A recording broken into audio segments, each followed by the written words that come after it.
আমরা পরীক্ষা দিলেই ফেল করি। আর ফেল করবো না কেন? কারণ আমরা তো পড়ার সময় পাই না।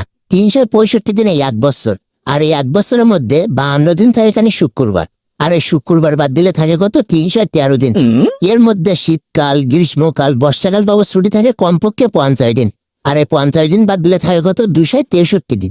আর আমরা যদি প্রতিদিন 8 ঘন্টা করে ঘুমানোর পেছনে ব্যয় করি, তাহলে 122 দিন চলে যায়। তাহলে আর থাকে কত? 140 দিন।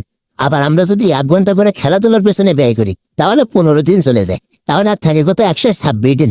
আবার আমরা প্রতিদিন যদি 2 ঘন্টা করে খাওয়া দাওয়া এবং গোসলের পেছনে ব্যয় করি, তাহলে 30 দিন চলে যায়।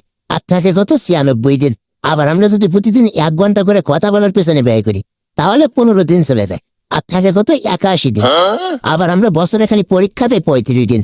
আর এই 35 দিন যদি বাদ দেয়, তাহলে আর থাকে কত? 46 দিন।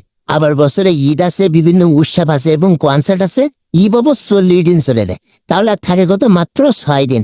আবার এই 6 দিনের মধ্যে আমরা কমপক্ষে অসুস্থ থাকি বছরে খালি 3 দিন। আর এই 3 দিন যদি বাদ দেয়, তাহলে থাকে কত? আর 3 দিন। আবার আমরা বছরে ঘুরতে যাই কমপক্ষে 2 দিন। আর এই 2 দিন যদি বাদ দেয়, তাহলে থাকে কত? মাত্র 1 দিন। এখন অনেকেই ভাবতে পারে যে আমাদের হাতে তাহলে 1 দিন পড়াশোনা, তাহলে জন্মদিন কোথায় যাবে? আর এই জন্মদিন পালন করতে 1 দিন চলে যায়। তার মানে আমাদের হাতে পড়ার সময় থাকে না। এই জন্য আমরা পরীক্ষায় ফেল করি, ঠিক আছে? আর এটাই হলো আমাদের পরীক্ষায় ফেল করার আসল কারণ।